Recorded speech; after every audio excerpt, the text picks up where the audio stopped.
নমস্কার বন্ধুরা, রূপসী পাকশালায় সবাইকে আরও একবার স্বাগত জানাই। আজ আপনাদের সাথে শেয়ার করব ভুট্টা দিয়ে দুর্দান্ত স্বাদের একটা রেসিপি। এটা কিন্তু বাচ্চা থেকে বয়স্ক সবার ভালো লাগবে, আর বাচ্চাদের বিশেষ করে খাওয়ানো কিন্তু খুব ভালো। এইভাবে যদি বানানো যায় আশা করি সবার ভালো লাগবে। তো চলো রেসিপিটা দেখতে থাকো।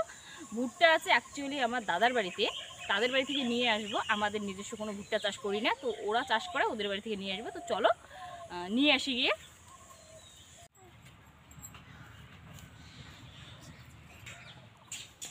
বানানোর জন্য কিন্তু ভুট্টা লাগবে, তো সেই জন্য এই যে ভুট্টা, এটা কিন্তু বড় একটা ভুট্টা আছে। কত বড় একটা ভুট্টা! এই একটা ভুট্টা কিন্তু হলেই কিন্তু হবে। দেখুন আপনারা, এত বড় একটা ভুট্টা।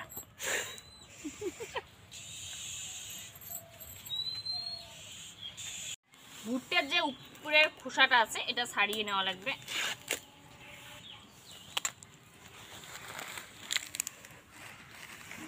এটা যে এত শক্ত, এটা বাস আমার ছাড়ানো কিন্তু একেবারেই কমপ্লিট। এইভাবে কিন্তু কাটারির সাহায্যে যে ভুট্টাটা আছে এটা কিন্তু এইভাবে ছাড়িয়ে নেব। এই যে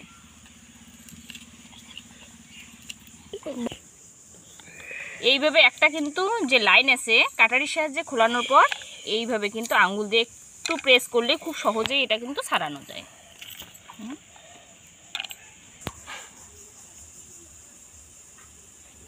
খুব সহজেই এটা ছাড়ানো যায়, বেশি একটা যে প্রেসার করতে লাগে তা কিন্তু না। এরকম একটু প্রেস করলে খুব সহজেই এই ভুট্টাটা যে আছে ছাড়ানো যায়। একটা ভুট্টা থেকে কিন্তু অনেকটাই বেরিয়েছে, আপনারা দেখুন বেশ হাফ বাটির মতো। ভুট্টার সাইজটা আপনারা তো দেখলেন কত বড়, সেই জন্য কিন্তু হাফ বাটি হলো। দেখুন, আর বেশি একটা যে শক্ত ওটা নিতে যাবেন না। দেখুন এই রকম টাইপের আঙ্গুলে এইভাবে একটু চাপ দিলেই যাতে সুন্দরভাবে এটা ইসে হয়, তাহলে বুঝতেই পারবেন যে মানে বেশি একটা শক্ত নিলে পরে কিন্তু খেতে ভালো লাগবে না। একটু নরম, আবার বেশি যে একটা যে নরম সেটাও নিতে যাবেন না।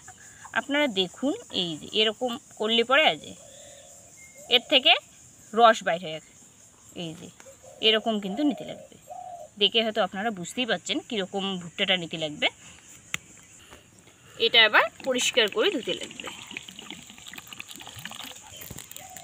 কড়াইটা বসিয়ে দিব, আর কড়াইয়ের মধ্যে দিতে লাগবে কিন্তু জল।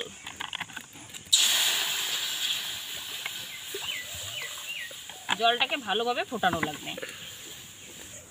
জলের মধ্যে সামান্য নুন দিলে পরে খুব তাড়াতাড়ি কিন্তু জলটা ফুটতে সাহায্য হয়, তাই একটু দিয়ে দিলাম নুন।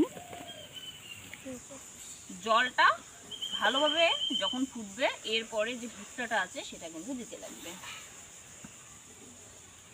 ভুট্টাটাকে কিন্তু ভালোভাবে সিদ্ধ করতে লাগবে, যাতে ভুট্টাটা খুব সুন্দরভাবে সিদ্ধ হয়।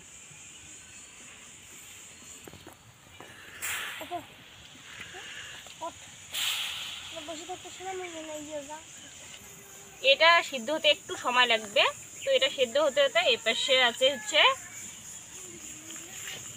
পেঁয়াজ আছে, টমেটো আছে, আর পাকা লঙ্কা আছে। এটা ততক্ষণ কুচি করব।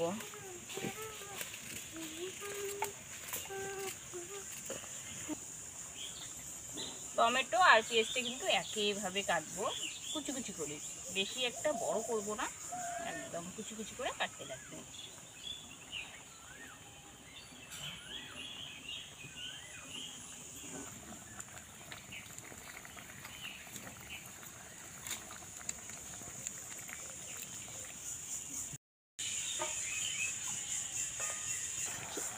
30 মিনিট পর আপনাদের দেখাচ্ছি, আর 30 মিনিটে খুব ভালো কিন্তু এটা সেদ্ধ হয়।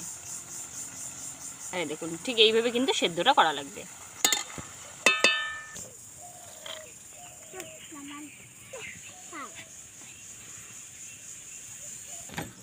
কড়াইটি কিন্তু আবার বসানো লাগবে, কড়াইটা একটু ভালো করে গরম করতে লাগবে। কড়াই গরম হওয়ার পরে দিতে লাগবে তেল, সর্ষের তেল অল্প পরিমাণে। তেল ভালোভাবে গরম করার পরে দিয়ে দেব পেঁয়াজ কুচি, তারপর যে আছে টমেটো সেটা কুচি, আর আছে এইখানটায় পাকা লঙ্কা কুচি। আপনারা চাইলে কাঁচা লঙ্কাও ব্যবহার করতে পারেন, আর ঝালটা কিন্তু নিজের স্বাদ অনুযায়ী। এটা দেওয়ার পরে খুব ভালো করে কিন্তু নাড়তে লাগবে। এটা 5 মিনিটের মতো একটু ভাজলে পরেই কিন্তু হবে, বেশি ভাজতে লাগবে না। যেহেতু টমেটোটা পাকাই আছে।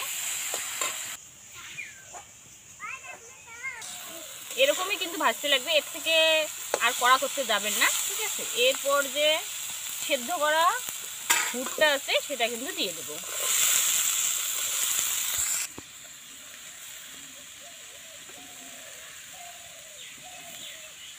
ভুট্টাটা দেওয়ার পরে একটু নাড়িয়ে নিতে লাগবে ভালোভাবে।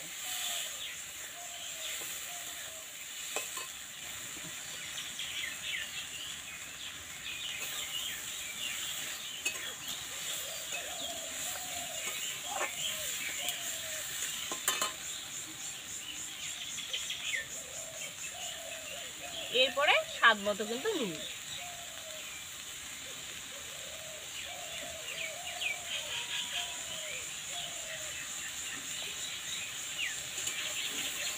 নুনটাকেও খুব ভালো করে মেশানো লাগবে। এই জায়গায় হলুদ ব্যবহার করতে যাবেন না, নইলে কালারটা ভালো লাগবে না। আর টমেটোর একটা নিজস্ব কালার আছে, আর যে ভুট্টা যে আছে ওটারও কিন্তু একটা নিজস্ব কালার আছে, তাই কালারটা নষ্ট না করাই ঠিক আছে। এরকম থাকলেই বেশ ভালো লাগবে দেখতে। এটা নাড়িয়ে চাড়িয়ে একটু শুকনো শুকনো হলে করে নামিয়ে নেব।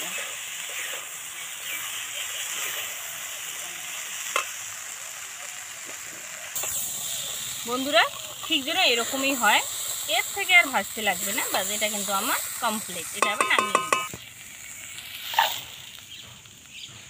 বন্ধুরা আপনারাই দেখুন, একদম একটা সিম্পল কিন্তু এটা, আর খেতে হয় ভীষণ সুন্দর।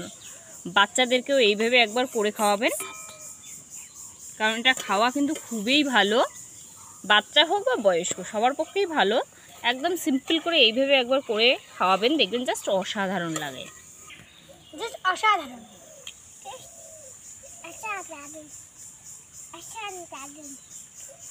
বন্ধুরা জাস্ট অসাধারণ এটা হয়। ভুট্টা থাকতে থাকতে প্লিজ প্লিজ একবার বানিয়ে দেখবেন, সত্যি বলছি এটা জাস্ট অসাধারণ হয়। কথায় বেরোচ্ছে না, জাস্ট অসাধারণ, খেতে জাস্ট অসাধারণ হয়। প্লিজ একবার বাড়িতে বানিয়ে দেখবেন, আর জানাতে এটা ভুলবেন না এটা কীরকম হয়। আশা করি রেসিপিটি আপনাদের ভালো লাগবে। ভালো লাগলে অবশ্যই লাইক কমেন্ট শেয়ার করে দেবেন। আর যদি এই ছোট্ট চ্যানেলটা নতুন দর্শক, অবশ্যই চ্যানেলটাকে সাবস্ক্রাইব করে রাখবেন, পাশে থাকা বেল আইকনটি প্রেস করে রাখবেন, যাতে আমার রান্নার ভিডিওগুলো সবার আগে আপনার মোবাইলে পৌঁছায়। ততক্ষণ সবাই সুস্থ থাকবেন, ভালো থাকবেন। নেক্সট ভিডিওতে কিন্তু আবার দেখা হবে এরকমই কোনো সুন্দর রেসিপির সাথে।